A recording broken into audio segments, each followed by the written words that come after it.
You talk to your dog all day, the running commentary while you cook, the soft questions on the couch. And here is the part most owners miss. Your dog is not just reading your tone. They are catching the actual words.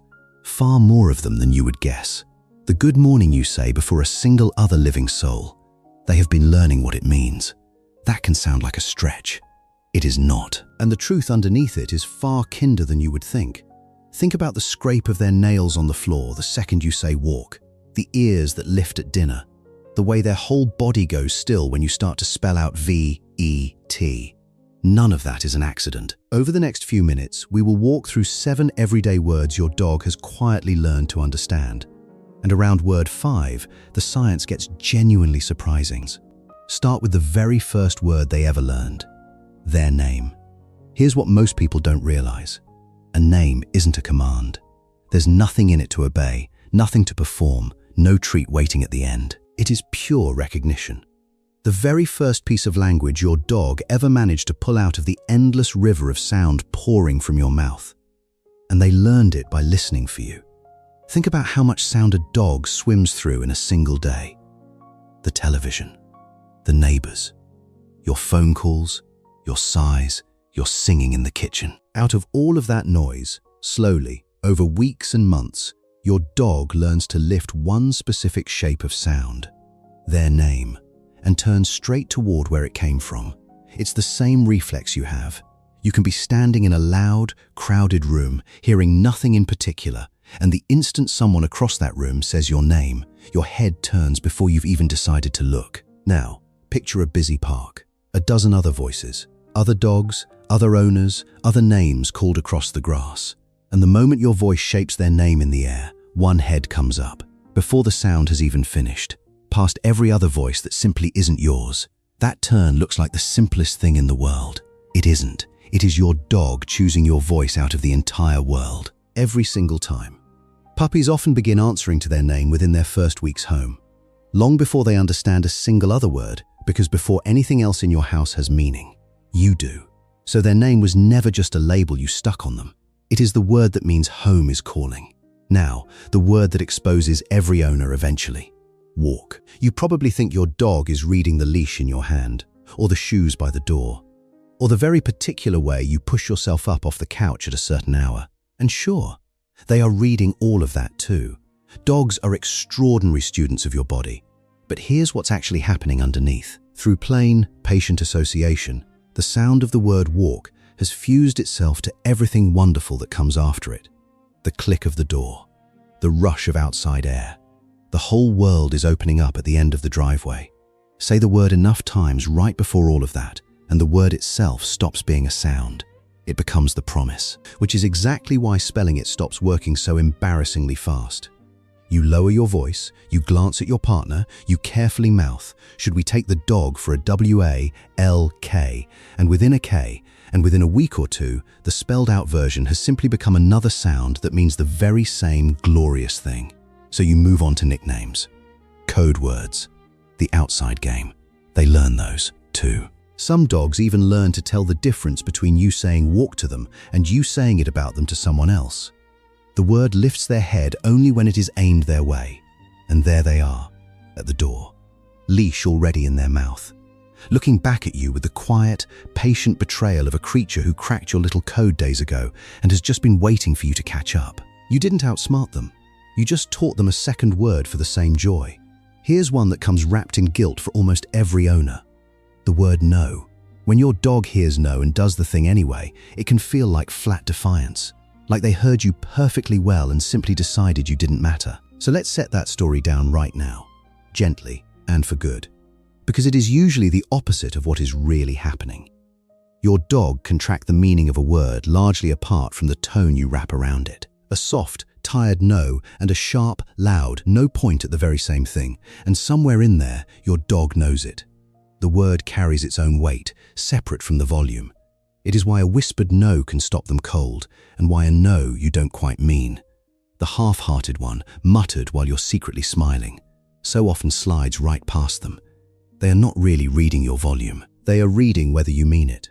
So when your dog freezes mid-reach, one paw hovering in the air, that is not a dog who failed to understand you. That is a dog who understood you completely and is caught right there in front of you between your word and the pull of the moment. Think of the chicken left a little too close to the edge of the counter. The long, suspended pause. The slow look back at you over one shoulder while their nose is still pointed straight at the prize. In that look, your dog is holding your one small word up against everything instinct is begging them to do and weighing it. Sometimes your word wins. Sometimes the chicken does. They are still learning. But the weighing itself is the proof. They heard you.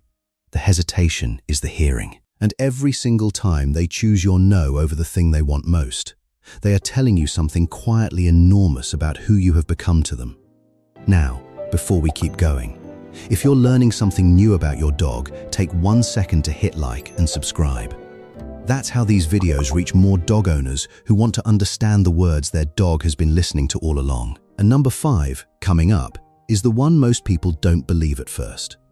Word number 4 doesn't only carry meaning for your dog, it carries a time of day, dinner, supper, whatever it happens to be called in your house. Here's where it gets quietly fascinating. Food words don't sit alone in your dog's mind the way a flashcard sits flat on a table. They braid themselves together with your dog's internal body clock, that steady, wordless sense of time that tells them, with surprising accuracy, roughly where they are in the day. So the word doesn't arrive on a blank slate. It lands on a body that has already started waiting for it. It is the same quiet internal clock that brings them to the window minutes before your car ever turns onto your street and to the front door a beat before your morning alarm goes off. Time, to your dog, is not numbers on a screen. It is a feeling that slowly builds across the whole day. And certain words have learned to ride that feeling all the way in. The sound and the hour begin reinforcing each other, day after day after day, until dinner stops feeling like a word at all, and starts feeling like an alarm only they can hear. That is why your dog is already sitting by the empty bowl at 5:15. Not because you stood up, not because you reached for the bag, or the can, or the scoop, but because the whole shape of the late afternoon, the angle of the light, the quiet, the particular emptiness of the hour, has started to taste like the word is coming.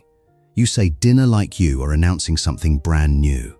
To your dog, you are only confirming, out loud, what their body has quietly known since 4 o'clock. And here is the one I told you to wait for. Number 5. This is the word, or really, the words, that broke what scientists once assumed about the outer limits of a dog's mind. Because some dogs don't just understand the word toy, they understand which toy. By name. Let me tell you about a border collie named Rico. In one well-known study, Rico was shown to fetch more than 200 different objects, each one by its own specific name. And then it went somewhere, stranger. The researchers would show Rico a brand new toy he had never seen before, slipped in among a pile of toys he already knew, and ask for it using a name he had never once heard. And Rico could pick out the new one, by sheer elimination. As if some part of him reasoned, this new sound must belong to the one thing here I cannot already name. That isn't simple memory. That is something that looks a great deal like reasoning. Then came another border collie, a dog named Chaser. And over years of slow, patient, daily work, Chaser learned the names of more than 1,000 separate things. Not categories, not toy versus ball. 1,000 individual names. Now, here is the part that matters most for the dog lying somewhere near you right now. The most striking cases of all aren't laboratory animals at all. There are dogs that researchers simply call gifted word learners, and these dogs picked up dozens of toy names with no formal training whatsoever. They learned them the way a small child learns words. Just by playing, just by hearing the name in their owner's mouth, again and again, while the thing itself sat right there on the floor between them. No clicker in sight, no treats lined up in a row, just the ordinary back and forth of a dog and a person who loved each other, turning play into language, day after day, without either of them ever quite meaning to. So picture your own living room. A heap of 20 toys is scattered across the floor. And you ask, almost without thinking, where's Bunny? And out of that whole tangled pile, the right one comes back to you. Not the lamb, not the rope, not the squeaky duck, Bunny. Now, most dogs, of course, will never learn 1,000 words. Yours may know a small handful of toys by name, or maybe none at all, and that is completely ordinary. But the door this proves is open. The simple, staggering fact that a dog can hold a specific name for a specific thing quietly changes what your dog's silence in front of the toy bin might really mean. They may be understanding far, far more than you have ever thought to ask of them. Let's lighten the air for a moment with the words you have probably tried hardest to hide. Vet, bath, maybe nail trim. Every owner reaches this point eventually. You start by spelling these words. Then you move to whispering them. Then you find yourself inventing little code names for them at the dinner table, talking around your own dog the way a parent spells out IKECREAM in front of a wide-eyed toddler. And it rarely works for very long. Here's why. The words that matter most to your dog's own life, the dreaded ones and the wonderful ones alike, get learned the fastest of all. Strong feelings and a steady routine glue them down hard. Your dog is quietly building a private dictionary, and every single word in it was chosen not by you, but by what that word has come to mean to them. And it gets funnier than spelling. Sometimes you don't even have to say it. You just reach for the car keys on a Saturday morning in that one particular way, and by the time you turn back around, there is a dog-shaped absence where your dog used to be, and two careful eyes watching you from the shadow under the bed. You can change the word as often as you like. You just can't change what it has come to cost them. Which brings us, finally, to the two words sitting quietly underneath all the others. Good boy. Good girl. This is where what you say and how you say it finally meet, inside your dog's brain. When researchers scanned the brains of dogs lying awake and still inside a scanner, simply listening to recordings of their own trainers' voices, they found something genuinely remarkable. A dog's brain appears to handle the meaning of your words along one path, and the tone of your voice along another, separate one. And then, this is the part that matters. It checks whether the two of them agree. And the reward center, the deep part of the brain that glows with simple, uncomplicated pleasure, lit up most fully in one specific case. Not for warm words said in a flat voice, not for a warm tone wrapped around an empty, meaningless word. It lit up most fully only when a word of real praise was also spoken in a praising voice. When the what and the how finally lined up. So sit with that for just a second. The words alone were not enough. The warm tone alone was not enough. Your dog was listening for both and waiting, quietly, for them to match. Which means the throwaway good boy, the one you toss over your shoulder while you scroll your phone, quietly registers as something different from the one you stop and turn and say with your whole chest. Your dog can feel the seam where those two come apart. It is the same simple thing a small child feels when a parent kneels down, says well done, and clearly, completely means it. The words, confirmed by the warmth behind them. Each one proves that the other is true. And it means your dog knows far more than you ever realized. They know which voice is only performance. The bright, busy tone you use when your mind is somewhere else. They know which praise is the real thing. And they know, without any doubt at all, which words you save only and entirely for them. Not because they are keeping score, but because those words, said in that voice, are the safest sound in their entire world. So the next time you crouch down and take their face gently in both hands and say good boy and mean it with everything you have in you, understand what you are really doing. You are not just making a pleasant sound near their ears. You are saying the one thing their mind seems built from somewhere very old and very deep to wait its whole life to hear. You talk to your dog more than you talk to almost anyone. And it turns out that all this time, quietly, patiently, they have been keeping a far better track than you ever knew. Every word you assumed was just background noise to them. The half-finished sentences, the silly nicknames that stuck, the things you only ever say out loud in an empty house. Some of it landed. Some of it stayed. Some of it became part of a language the two of you share, and no one else speaks. Listen, for a moment, to how much they have gathered. Their name, the word that means you. Walk. No, even when you say it gently. Dinner, before you have so much as stood up. Their toys, each one has its own small, specific word. The words you carefully spell, that they patiently unspell anyway. And good boy. The two words their mind keeps in a separate, almost sacred place. 7-word, and the 100 quieter ones gathered around them that you never even thought to count. All those years you spent talking to your dog as if they understood you. You were not fooling yourself, and you never were.